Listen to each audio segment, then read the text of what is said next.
Bom dia, boa tarde ou boa noite para você que é do canal do professor Regis Oliver.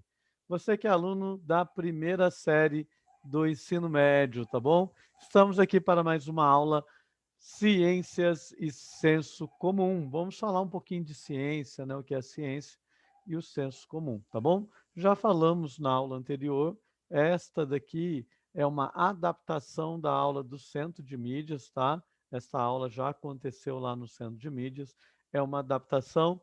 Tem aluno que me pergunta por que realizar uma adaptação. Eu tenho de me aproximar de você aí com o conteúdo. Teoria, né? O professor falou sobre a teoria, o que é a teoria, né? Teoria envolve pesquisas bem fundamentadas, tá? Teorias são explicações bem fundamentadas. Nós temos teorias filosóficas, teorias científicas, teorias religiosas, né? Bem fundamentadas. Quais são as diferenças, né? Quando nós falamos de teoria científica, geralmente ela está embasada, tá, pelo esse conhecimento empírico, né? Então a experiência ela é empírica, ela vai buscar fatos, dados, né? Fontes ali que apontam aquilo que ela está falando. Você consegue ver isso na questão da vacina, né? Então quando se fala em vacina, você vai perceber que são pesquisas bem fundamentadas, né? Traz gráficos, né? Geralmente apontando os efeitos positivos e negativos da vacina, né? Então, aí é a questão da teoria que o professor trabalhou. O método, né? Segue um método. Você vai perceber que a ciência segue um método e esse método surge ali praticamente com o René Descartes, né? Naquele período, gente, que as ciências começam a bombar, né?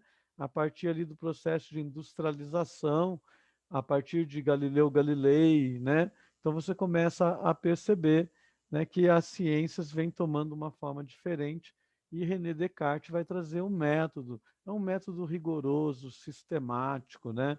Não é um saber qualquer. Aí nós estamos no campo das ciências, tá bom?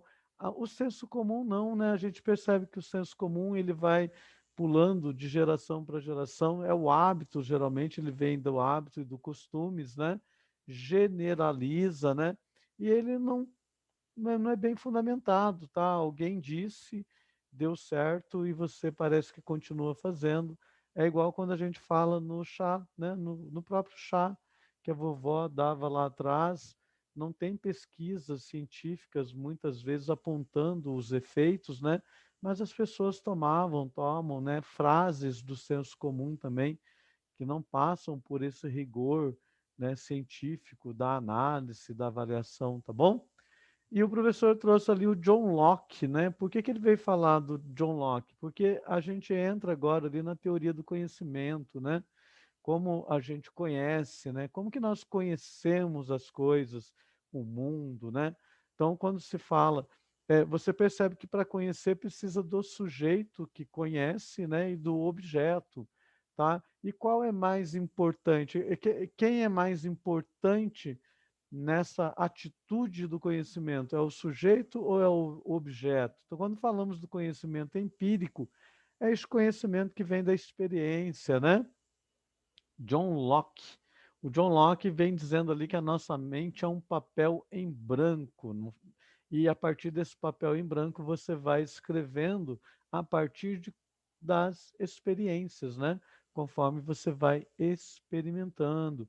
O René Descartes, né, já é racionalista. Ele vai dizer que não, que o conhecimento, né, ele vem principalmente da razão, do próprio sujeito, né? O sujeito pensante, né? Aquele sujeito que pensa. Eu gosto muito de, quando eu falo desse assunto, também falar ali do Robocop, né? Porque a gente percebe que o Robocop, quando ele praticamente fica o corpo, que é a máquina, né? E a mente, ela continua sendo dele, né?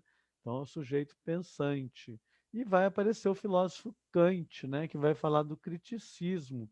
Por que criticismo? Né? Uma crítica ao John Locke e ao René Descartes, né? Será que eu não preciso dos dois, né? Do conhecimento empírico e do racional, realmente, para eu atingir ou me aproximar, né, da verdade. Então, eu trouxe aqui uma imagem que é muito trabalhada, né, quando você percebe ali o objeto, e o olho, né, o nosso olho, essa janela, então ele recebe, eu olho para o objeto, esse objeto volta para mim, né, o conhecimento empírico, a partir ali do objeto, só que ele vem de cabeça para baixo, essa imagem, né? E como que essa imagem vai ficar na posição correta? É a razão, né? É o intelecto, o nosso intelecto coloca a imagem na posição e aí cria-se essa possibilidade do conhecimento, né? Então, o Kant, né, a partir do criticismo, ele levanta essa crítica, né? Eu preciso do objeto, né? Para conhecer, eu preciso do objeto. Mas eu preciso do intelecto, porque é no intelecto que vai organizar essas informações, né?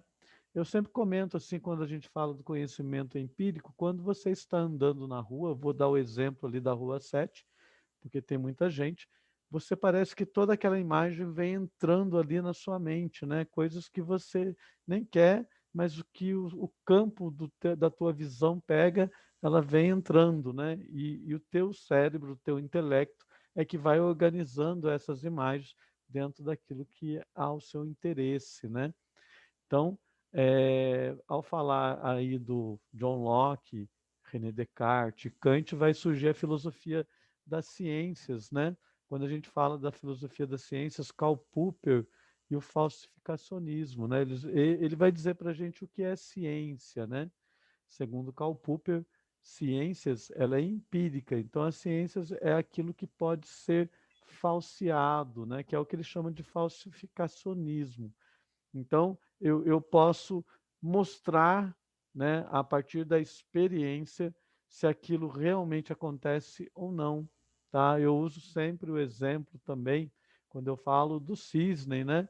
Todos os cisnes são brancos, até o dia que você encontra um cisne que não é branco. Por quê? Porque você tem essa possibilidade de tentar falsear, né? De analisar e perceber se realmente todos os cisnes são brancos ou não, né? Também uso a bolinha, né? Quando a gente fala do pensamento indutivo, que eu já falei lá na aula passada, né? Eu tenho ali 1000 bolinhas e eu vou tirando as bolinhas e só vai saindo bolinha vermelha, né? 100 bolinhas vermelhas, 200 bolinhas vermelhas, 999 bolinhas vermelhas. Que garantia você tem que a próxima também é vermelha, né? Ela pode ser azul. De repente foi a única que ficou ali, mas ela é azul. Mas como que você pode identificar que ela é azul? É porque ela é empírica, você pode falseá-la, né? Ao tirar uma bolinha, você vai falar, não, esta daqui, essa não é vermelha, né? Essa é azul, tá bom? E o professor terminou a aula ali no paradigma, né? Quando ele fala de Thomas Kuhn, ele vai dizer as revoluções científicas, né? Então você tem um paradigma. O que é um paradigma? Né? É um pensamento, é uma ideia muito bem construída e ela prevalece ali por muito tempo. Então até que ela seja derrubada. Quando ela é derrubada, começa-se um novo paradigma, tá? Vou deixar um videozinho ali para você na descrição, tá? Não vou colocar o vídeo junto com o meu vídeo, porque daí tem os direitos autorais ali do vídeo, tá bom? Espero que você tenha entendido. Qualquer dúvida você pode tirar depois. Não tem atividade avaliativa. Eu acredito que na próxima aula vai ter uma atividade avaliativa, é o combinado, né? Cada área tem ali o seu período de realizar uma atividade avaliativa pelo Classroom.